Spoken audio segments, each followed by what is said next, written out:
Commanders Cardinals, the next game we want to review here. Commanders just absolutely put it on them. 42-14 final score.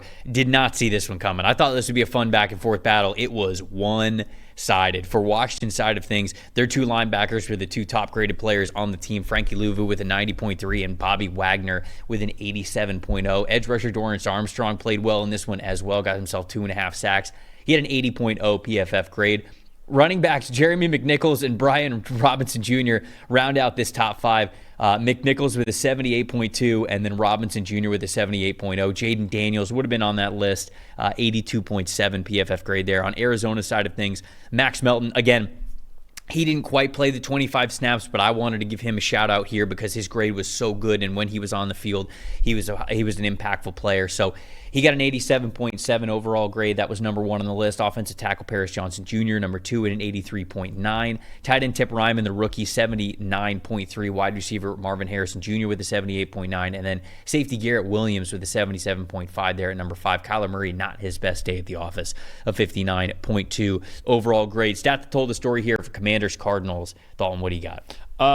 This team is just firing on all cylinders, and they had that that scoring streak of consecutive drives scored on broken. It was broken, but not by a whole lot. They scored only on 7 of their 9 drives in this game, and that's the overarching thing. But everything's clicking. They ran for 216 yards.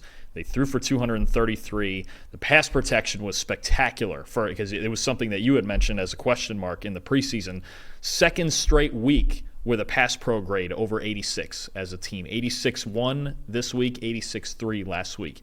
I don't care who it is. If it's a rookie, if it's a 40-year-old, if it's anything in between, you protect them, you have a shot. And they're protecting Jaden Daniels and the run blocking now, and they just everything. And I'll tell you, too, with Daniels, the threat of his feet, you can feel it in the run game, too. The amount that backside defenders have to freeze just and any read option and all of that stuff because of the threat of him, it's making their run game so much better than it was last year too. Yeah. So everything right now is centered around Daniels and their entire offense. They're grooving right now. I mean, they are so efficient. And I think, you know what, you mentioned before about not wanting negative plays, especially on early downs.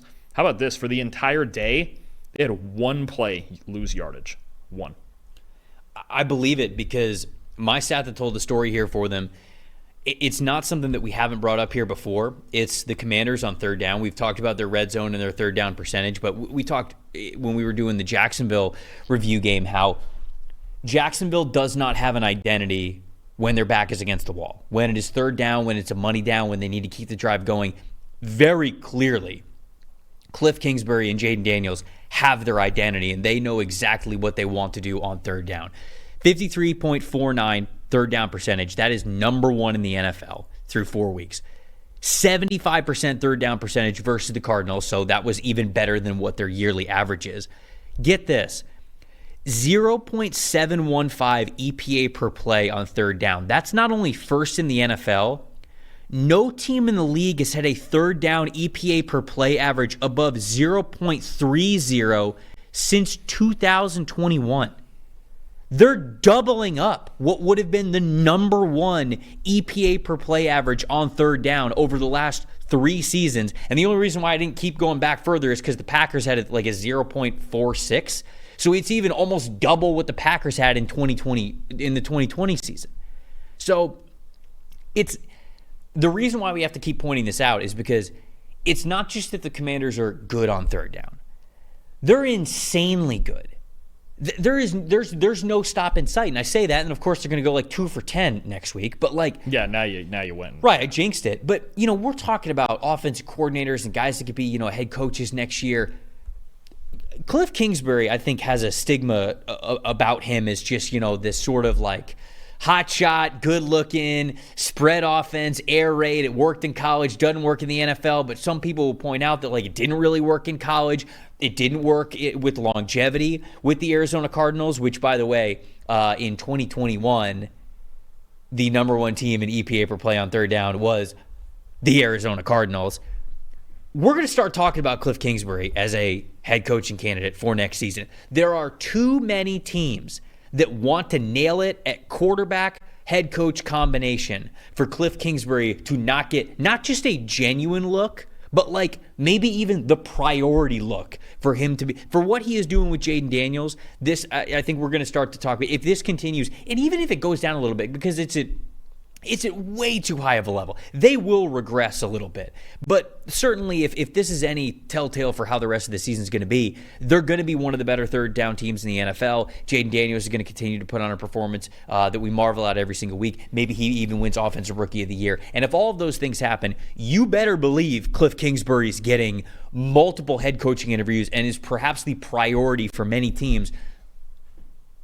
Jacksonville, perhaps, has a quarterback that could use somebody who knows what they're doing. And I don't know if I love that connection right off the bat. I'm just saying.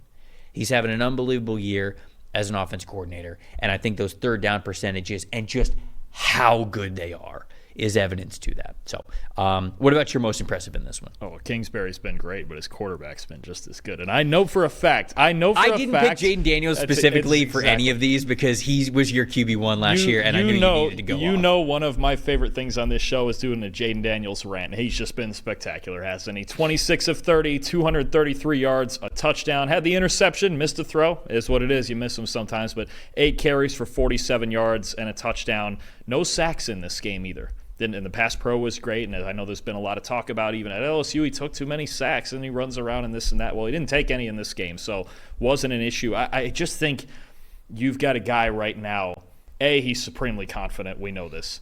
B, he just doesn't screw it up, Trevor. I mean, look, over the last 3 weeks, all right, rough first game. You get Todd Bowles as a rookie in your first game playing in Tampa, and it's just tough. Todd Bowles is hard for a rookie to play against. Hell, he's hard for Jalen Hurts to play against, apparently. 10 plays in the last 3 weeks where Jaden Daniels has earned negative grades. I'm excluding the quarterbacks playing tonight. Over the last 3 weeks, the only quarterbacks with less negatively graded plays who've played 3 games, Derek Carr and Lamar Jackson. And that's it. And the big thing for me coming out of LSU, for as much as all the flashy stuff was fun and the dual threat and the big plays, and he had Malik Neighbors and we're winning the Heisman and we're setting records, he doesn't screw anything up. No, those last 2 years at LSU, he was one of the most. But even the 5 years, even the Arizona State tape, like it's not that I didn't love the Arizona State tape. But there's not so there's not a lot of high end positive, especially passing, right? Yeah. But he still didn't screw it up. He played 5 years in college football, and he had the lowest turnover worthy play rate in Power 5 history for us. That includes the Arizona State tape. I didn't know that, including the Arizona tape. That's not just the LSU. The LSU tape was great. It's fantastic. Yeah. But even at Arizona State, yes, the high-end passing wasn't there. We're working on it. He was a great runner, and he didn't screw it up. He was still, even then, hard to beat because he just doesn't – there's no self-inflicted errors. Mm-hmm. And now you're getting it where the big plays are coming. We saw it in last Monday's game, and we see it in this game. Even the interception in this game, the post, he tried to kind of had a little miscommunication-ish sort of thing. I forget if it was McLaurin. Somebody trying to split cover two with a post. Threw it behind him, missed the throw. Okay, but we're starting to take shots here. And the craziest thing now is now the Cardinals don't have a great defense. But you're seeing now, I mentioned the run game earlier, where backside defenders are freezing and it's opening up holes in the run game. In the passing game, they're starting to back defenses off because they're taking shots downfield now and the average depth of target's going up. And now you're getting it where the checkdowns have a ton of space. He has space to run underneath. And you have space to run because now you got 2 safeties back and they respect this team deep downfield.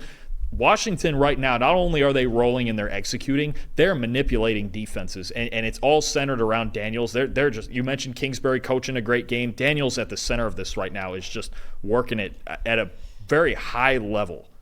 No, there's no doubt about it. I'm going to go to the other side of things for the Commanders, give them a little bit of praise here.